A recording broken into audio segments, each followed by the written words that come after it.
Hello guys, and welcome to this edition of AI Governance Weekly with myself Gavin here on the AI Governance Engineering YouTube channel. So here's what's happening in Brussels right now. The EU Commission is quietly considering changes to how its flagship AI law actually works for companies building products like medical devices and industrial machinery. And this isn't some tiny technical tweak. We're talking about potentially easing compliance burdens for entire industries that have been stressing about how to juggle two sets of rules at once.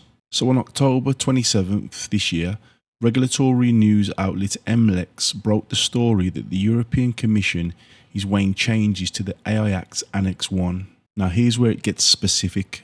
The Commission is considering moving certain products between what are called Section A and Section B. And this is all part of the digital omnibus package that's due to drop on November the 19th this year.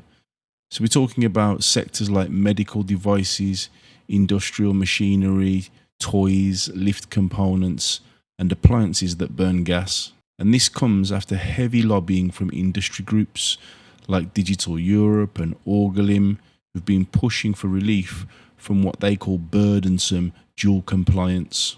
Alright, so why does this actually matter? Well, right now, the AI Act's Annex 1 is split into two sections that determine how products comply.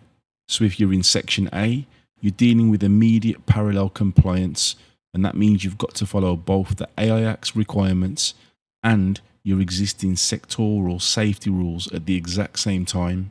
We're talking quality management systems, technical documentation, the works.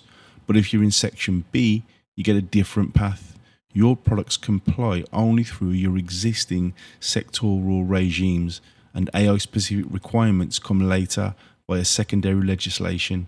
It's basically a delayed timeline. Now here's the thing.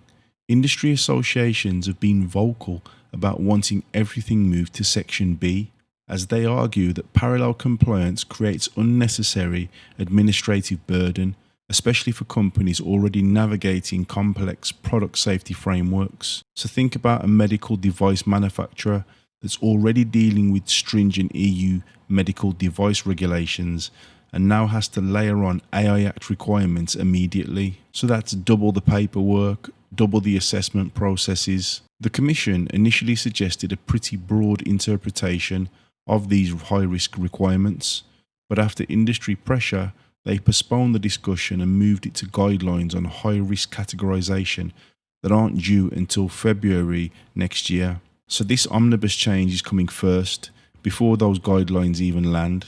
So let me break down how this actually works. The AI Act classifies systems as high risk when they're either products or safety components of products that fall under EU sectoral safety legislation, and that's stuff listed in Annex 1. And if those products need third-party conformity assessments like CE marking under existing rules, they automatically become high risk under the AI Act. Now Section A is where most of the friction lives right now. Products there have to integrate AI Act requirements into their existing compliance processes immediately. So you're looking at things like implementing risk management systems specifically for AI, ensuring your training data meets AI Act standards, and documenting everything according to both your sectoral rules and AI requirements. Section B gives you breathing room. Products there comply through their existing sectoral frameworks, and the Commission will issue specific AI-related requirements later through what's called secondary legal acts. Essentially, you're still on the hook, but the timeline's pushed out and the requirements come in a more tailored way. So what the Commission's apparently considering now is moving certain products from Section A into Section B, not deleting Section A entirely, which is what some industry groups wanted, but actually cherry picking which sectors get the extended timeline. They're looking at things like industrial machinery and potentially medical devices, sectors where dual compliance has been particularly challenging to implement. So what to watch out for? So you want to keep an eye on November the 19th this year, because that's when the digital omnibus package drops, and we'll see exactly which products are moving between sections, if any. Then keep your eye on February next year, as that's when the Commission's supposed to publish those comprehensive guidelines on high risk classification with practical examples. So those guidelines will help clarify the bigger picture of what counts as high risk in the first place. And if you're in one of the affected sectors, watch for any follow-up secondary legislation that spells out exactly what AI requirements will apply and when, especially if your products move to Section B. So the first thing you should do if you're building products under EU sectoral safety laws is figure out whether you're currently in Section A or Section B.